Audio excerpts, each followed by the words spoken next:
इस प्यारी सी कहानी में रिया और उसकी है। रिया एक छोटी सी बच्ची है जो बहुत ही मासूम और प्यारी है।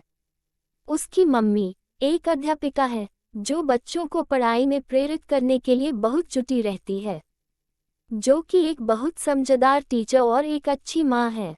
रिया के पिता बाहर शहर से दूर काम करते हैं, जो कभी कभी ही घर आते हैं। रिया अपनी माँ के साथ ज्यादा रहती है। रिया का घर हमेशा खुशियों और उपहासों से भरा होता था और उसकी मम्मी ने हमेशा नई और शिक्षाप्रद कहानियां सुनाने का अभ्यास किया करती थी, क्योंकि प्रेरित लोगों की कहानियां ही हमें जीवन में आगे बढ़ने का तरीका सिखाती है। एक दिन रिया की मम्मी ने उसे एक खास कहानी सुनाई, एक छोटे से गांव की कहानी। इस कहानी में एक गांव में एक छोटा सा बच्चा था जिसका नाम अर्जुन था। अर्जुन गरीब था, लेकिन उसमें अद्भुत जिज्ञासा और उत्साह था। वह हमेशा नई बातें सीखने के लिए उत्सुक रहता था। रिया ने मम्मी से पूछा, मम्मी, क्या हमें भी ऐसी ही अद्भुत कहानियां सुनाओगी जो हमें कुछ सिखाएं और हमारे मनोबल को बढ़ाएं? मम्मी मुस्कुराईं और कहीं, बिल्कुल रिया, एक दिन जरूर। इसके बाद हर रात रिया की मम्मी ने उसे अलग अलग प्रकार की कहानियां सुनाई। वे कहानियां न केवल मनोहर थीं, बल्कि उनमें एक सीख भी छुपी रहती थी। रिया ने अपनी मम्मी से नए शब्द सीखे, नए जगहों के बारे में सुना और समझाया कि हर कहानी के पीछे एक महत्वपूर्ण सीख होती है। रिया और उसकी मम्मी की कहानी।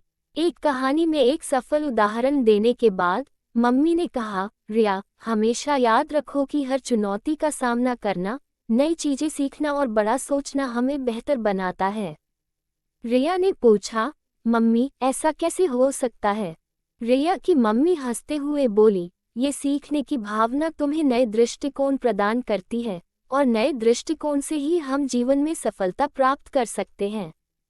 रिया ने इस सुधारित सोच को अपना लिया और उसने स्कूल में भी नए तरीके से पढ़ाई करने का प्रयास किया। उसने अपने दोस्तों के साथ मिलकर नई परियोजनाओं में हिस्सा लिया और नई जगहों की खोज की। रिया की मम्मी ने देखा कि उसकी कहानियां और सिखाएं रिया को एक नए स्तर पर पहुंचा रही थीं। उनकी बेटी ने न केवल पढ़ाई में रुचि बढ़ाई, बल्कि उसने जीवन में हर क्षेत्र में नए दृष्टिकोण देखने का संकल्प भी किया। रिया और उसकी मम्मी की इस कहानी से हमें ये सीखने को मिलता है कि माता-पिता की प्रेरणा और संबोधन से बच्चे नए सोच और सीख का संचार कर सकते हैं। एक अच्छी कहानी न केवल मनोहर होती है, बल्कि उसमें छुपे संदेश से हमें जीवन में सही दिशा दिखाई देती है। रिया और उसकी मम्मी की कहानियों के माध्यम से नए सपनों की ओर कदम बढ़ाया और उसने अपने जीवन को एक नए और समर्थन योग्य स्तर पर ले जाया।